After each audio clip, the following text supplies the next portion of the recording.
सुगन्धसुलेपितलिङ्गं बुद्धिविवर्धनकारणलिङ्गं सिद्धसुरासुरवन्दितलिङ्गं तत्प्रणमामि सदा शिवलिङ्गं कनकमहामणिभूषितलिङ्गं फणिपतिवेष्टितशोभितलिङ्गम्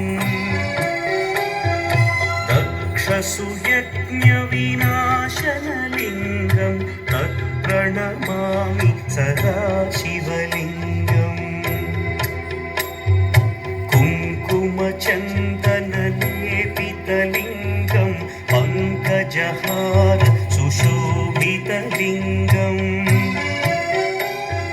सञ्चितपापविनाशनलिङ्गं तत्प्रणमामि सदा शिवलिङ्गम्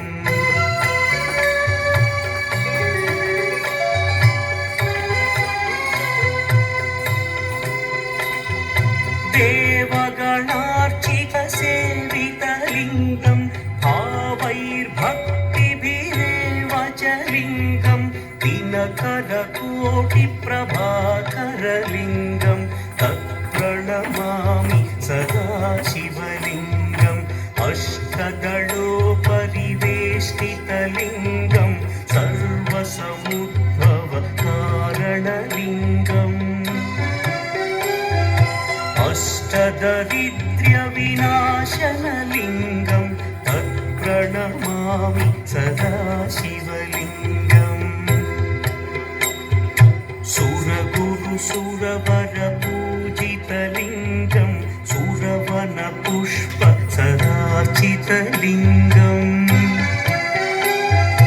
परमपदं परमात्मकलिङ्गं तत्प्रणमामि सदा शिवलिङ्गम् लिङ्गाष्टकमिदं पुण्यं यः पठेच्छिवसन्निधौ शिवलोकमवाप्नोति शिवेन सह मोदते।